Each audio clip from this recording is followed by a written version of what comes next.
Good morning everyone, welcome back to my channel অপনারায় blog. আমার কাছের এবং দূরের সকল বন্ধুরা কেমন আছো?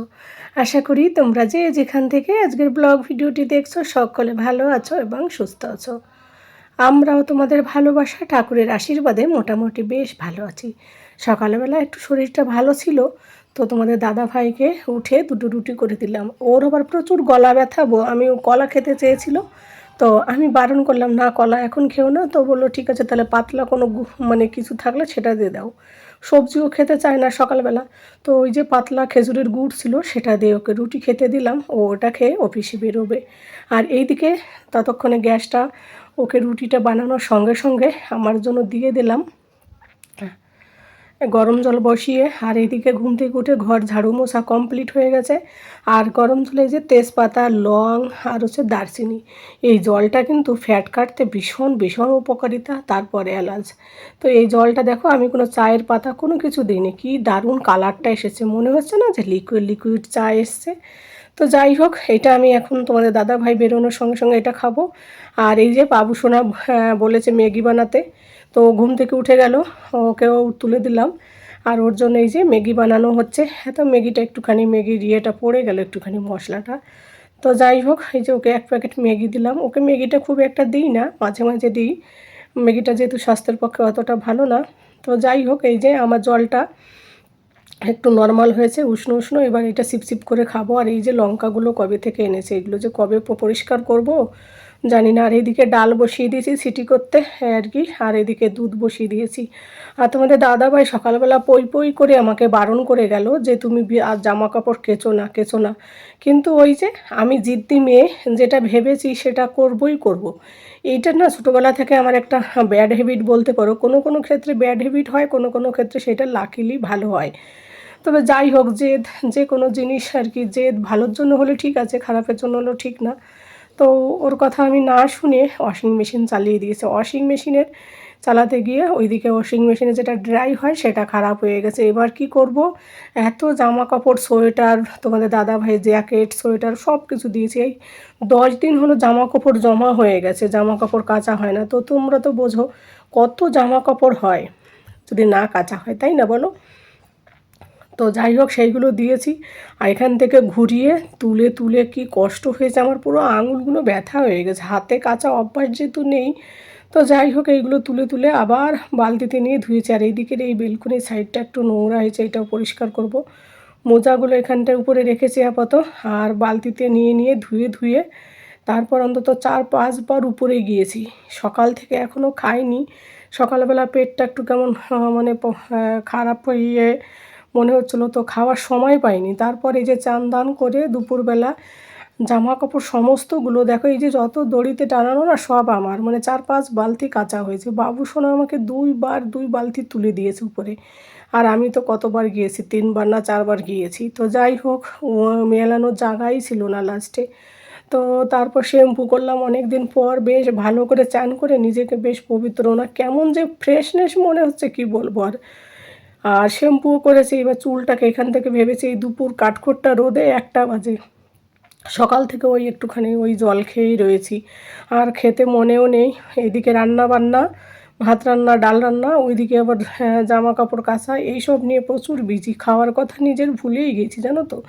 তারপরে মাথার পিছন দিকটা এত যন্ত্রণা হচ্ছে, কি করব, মানে মানে কি বলবো, পাগল হয়ে যাচ্ছে। এদিকে তোমাদের দাদাভাই এখনও আসে না। ছাদে আমি অপেক্ষায় বসে আছি, এই বুঝি আমাকে ডাকতে আসবে বাপু, মাম্মা পাপা এসেছে। আমার গুল্লু, বাবু সোনা আর কি, বাবু সোনাকে আদর করে গুল্লু বলে ডাকি। তো যাই হোক, গুল্লু এখনও আসেনি আমাকে ডাকতে।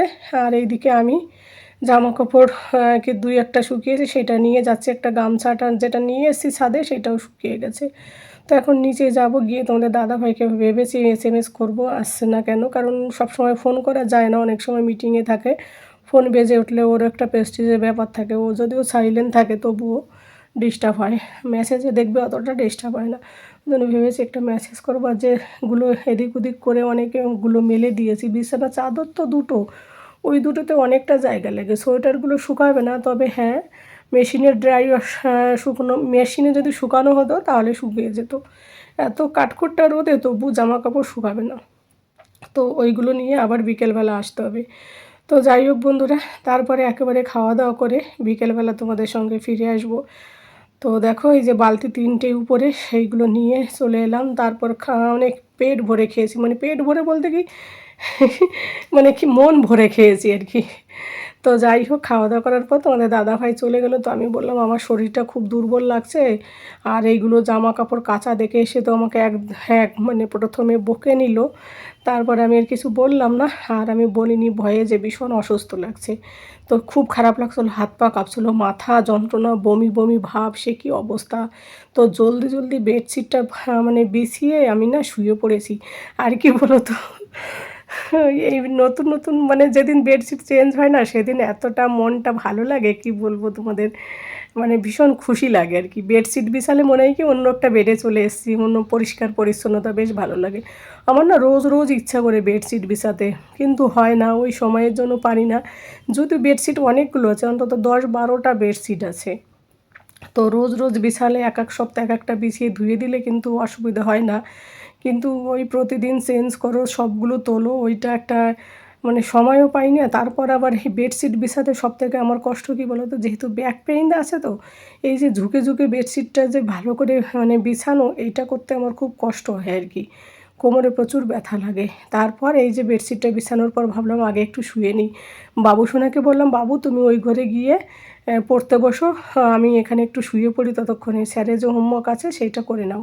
তারপর স্যারের হোমওয়ার্ক করার পর বাবু সোনাকে নিয়ে একটু ছাদে এলাম। প্রথমে যেতে চাইনি, বললে মাম্মা আমার একটু হোমওয়ার্ক বাকি আছে, তুমি যাও আমি আসছি। আমি বলছি, আচ্ছা ঠিক আছে। আমার গুল্লু যে এতটা মানে বোঝে, এটাই আমার কাছে অনেক ব্যাপার। তো গুল্লু থেকে গেল, আর একটু পরে এলো, আর আমি এইদিকে জামা কাপড়গুলো তুললাম। ভাবিও এসেছিলো নিচে থেকে, ভাবির সঙ্গে একটু গল্প আড্ডা এইসব করা হচ্ছিলো। এখান থেকে গিয়ে শুরু হলো, মানে কি বলবো তোমাদের, চাটা এখান থেকে নিচে গিয়ে চাটা করে আমার শুরু হয়েছে এত মাথা যন্ত্রণা। 2 গ্লাস জল খাওয়ার পরপরই সে কি বমি, এর মধ্যে তোমাদের দাদাভাই চলে এলো, মানে উল্টি এত জোরে হলো না, পুরো উল্টি হয়ে পুরো শরীর একেবারে দুর্বল হয়ে গেল।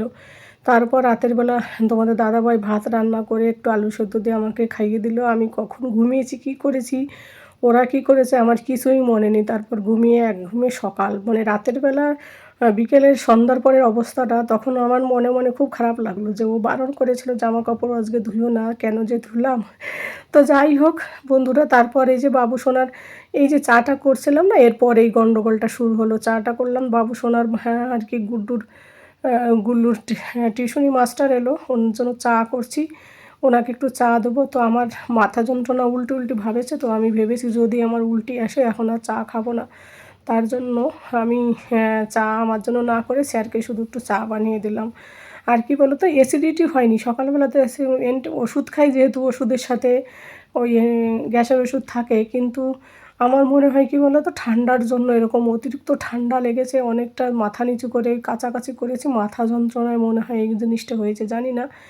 তো তারপর ওই রাতের বেলা পরে ঘুমানোর পরে সকালবেলা যদিও ঠিক হয়ে গেছিলো। তো যাই হোক বন্ধুরা, আর ছোট্ট একটা ব্লগ ভিডিও তোমাদের সঙ্গে শেয়ার করলাম, কেমন লাগলো অবশ্যই জানিও। সকলে ভালো থাকো, সুস্থ থাকো এবং সাবধানে থাকো।